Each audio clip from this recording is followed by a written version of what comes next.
Good morning, everybody. Clear blue sky. It's Troy from the Do-It-Yourself World and the Off-Grid Project.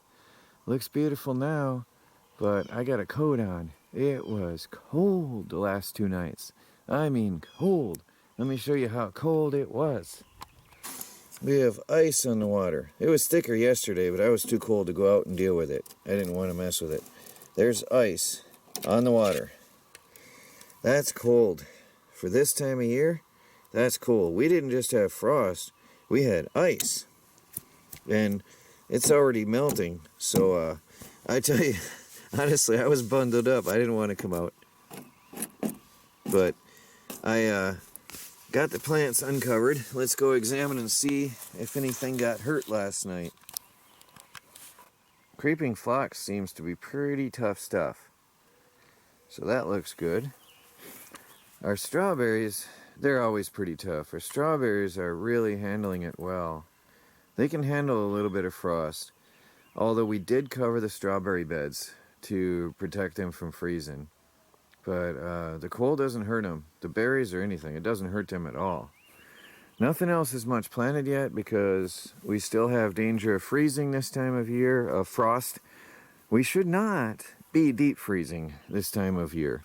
But we don't have global warming here at the Homestead. But I hope I don't get banned for saying that word. My channel is not big enough to say such words and get away with it. We have global flip-flop. There I go again, I'm going to get banned. We go from scorching hot to freezing cold. There's Michelle's strawberry. It should have fruit. I hope it doesn't get hurt. We have been flip-flopping from intense cold to intense heat here at the Homestead. Our roses, I won't know until the sun comes up on them, but they look like they're pretty hardy roses. Now we had them covered with a bucket and a blanket. And this one is all twisted up in on itself because it was under a bucket. I hope it's going to be okay. I guess we will see. Of course, the kale and the peas, they can take a hit. We didn't even cover them. Although the peas are in shock. The peas are not growing. Those are from seeds that we had indoors, and we've planted them outdoors 2 weeks ago. They're just in shock. We're having 70-degree swings, temperature swings from day to night on occasions here. So they're just in shock. The kale is starting to look okay. This tree, we're losing it. We're fighting a losing battle on this poor little old tree. It's just, it goes from freezing to scorching, from freezing to scorching. It's all droopy. I don't think, look, it's all lame and limp. I think we lost it. The leaves are just, I don't know. I think it's gone. It's just too brutal this year, the transitions. Now here in the semi-shelter of my dilapidated greenhouse, my peach tree is starting to open up. Now we're almost into June. This stuff should have happened over a month and a half ago. Normal situations. It's just starting to open up. Looks like it's taking a hit though from the bad weather. It's not happy. It's pretty harsh. But most of the leaves, most of the branches are still bare. It's not looking good yet. I don't know what's going to happen with this one. Some of our trees are just opening up higher. Just starting to. But down lower where it's colder, they're not yet opening up. That poor tree is still pretty bare for this time of year. Again, about a month to 2 months, month and a half late. The oak trees are just opening up higher, but some of the younger ones are still confused. Well, look here, anything down lower where it's colder, I hope that shows up against the evergreen backdrops. This tree has zero leaves coming out of it yet. Zero. And, I mean, we're going into June here. This is late. It's alive, but everything is in shock this year. So I'd be curious to see what comes of this summer, if they can make it. Now our herbs and our phlox had a growth spurt. We had some rain and some warmer weather last week, and we had quite a growth spurt. My oregano is just incredible. It is taking over. It loves this area, but it is sheltered underneath my Saskatoon berry tree and close to the house. The raspberry bushes are leafing out fully now and starting to grow. We had to cover the irises with tarps because we lost them last year just before they flowered by a spontaneous deep freeze, which I don't want to do again this year. We had a deep freeze in summer last year. So we're starting to see a trend of shifting. Later start to spring and it goes into the fall later. I can't see my display, so I hope you can see this. There's our other strawberry patch. They're pretty healthy. But again, we did not cover this patch. Now out here, grass and weeds, well, plants that I do not want, there is sorrel and this ground sand cherry that grows in abundance along with grass.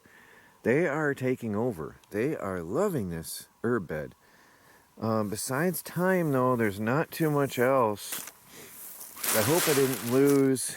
I did lose. Oh, I lost my catnip, it looks like.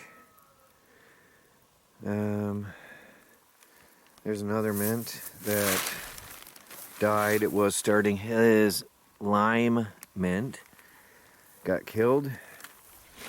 It's just too brutal. And here we have something I can't even say. I'm going to have to weed my way through. I think, yeah, it's thyme. That one is not well. But the only thing growing in my herb bed is a mess I need to weed out. Now over here I've got a tree. I built a teepee over it in order to be able to tarp it regularly now. So we wind a tarp. We keep the tarps out all over the place now. We've got piles of tarps because of the freezing nights. So I'm hoping to save the apples. There's blossoms and I'm really hoping to get fruit this year. So I really am hoping. We'll see in a couple days if they make it or not. This is the first time this one's really had a lot of blossoms, so I really hope to make it through. Got a mess here because I've been building the teepees every night and then ripping it off in the morning. And it's a bit of chaos here. And here's some blossoms, although the worms got to these and ate them up. Sorry, I can't see my display. That one got hit by worms, and I'd really love to see what kind of apple it is because the original tree died. And it's got 4 little blossoms. And they haven't even opened yet, and the worms got them. Little tiny, that's the tent worms. The babies are here. Oh, there's another one. Maybe it'll still pull through and give me some fruit so I can know what that is this year. The tarragon here has started, but not in the other herb bed that I just showed you. And I lost an oregano plant. That was one I put in last year, and it died. My established oregano survived, but the new one died. And I lost all of the new oregano plants from last year. All of them died. And the mint is just starting to come. Now again, I had this one covered. This ground cover plant is just nothing affects that. I've got some beautiful bee balm coming up. And this is mint taking over from one or two little pieces, little stems that I put in last fall, and it's absolutely taking over. And I hope it survived. Seems to have survived. I believe that's the skull cap. But the other mint, I forgot what one that was, has not come through. I might have lost it. But I think that's the skull cap coming back. A form of mint. Now here, the wild oak trees are just starting. Again, we're almost into June now. Some of them are opening up and some are still struggling and unsure of themselves. Not quite yet, just starting to. So everything's really late this year. This oak tree here, not yet. Not at all. And this apple tree has started, but it's not quite sure of itself yet. It's got some leaves, but not quite sure of itself yet. My Saskatoons down in here haven't yet. They're just starting to leaf out. Just starting to bud. There's a young oak just starting to bud. Now my peaches are confused. They haven't done anything yet. Oh, look at that. There's one tiny form, one bud opening up. So it's alive. I wasn't sure if they were alive. They've done nothing yet. And over here, this one, oh, there it is. Oh, good, finally. One. Here's another, where'd I see it? Right there. So we're going into June. I know I keep saying that, but I'm shocked. And the rest of it shows no sign of life. But hopefully it'll start opening now. And over here, we do have some things opening up. I believe that's Saskatoons. That one's actually ahead of the game. Surprising. Our cherry has not decided what it wants to do with itself yet. Not a bit. It really grew last year. Beautiful. It's like 8 foot tall. But no sign of life yet. I don't know if it's alive. It is a zone 4, so it should be okay. But I just don't know what's going to happen here. Because we keep freezing hard. I don't know how it's going to... Cherry blossoms are supposed to be the first opened up in the year. And this one hasn't decided to wake up or not yet.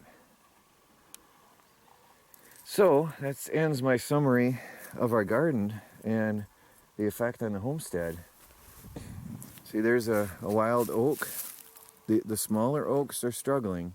The bigger, taller oaks are starting to leaf out a little more than the babies. The smaller oaks are really struggling. But just an update on how things are here on the homestead. Just a total flip-flop of the weather this year. And an absolute confusion in the plants and nature. Just starting to open up. Most of this one is still bare. There's just tiny little bits here and there. We'll see what summer brings. There's a lot of green, but there's a lot of not. Just starting. We'll see what happens. All the weeds and all the low-lying stuff. Strawberries, blueberries, and I think that's bearberry. I've got to look it up. I'm going to take a leaf in. I think I found out that's bearberry. But I'm going to check that out. Actually, that one looks like a blueberry bush. Yeah, okay. I think I've got blueberries. I don't know, though. That's a different color. Yeah, I think that's the bearberry. I'm still learning what I got, but I think I've got bearberries along with blueberries, and they're pretty tough. Anyway, that was just a brief video and an update on how things are going here at the homestead. Please like this video. Subscribe if you haven't. Never know what tomorrow is going to bring at the off-grid homestead, especially with this weather. Talk to you all later.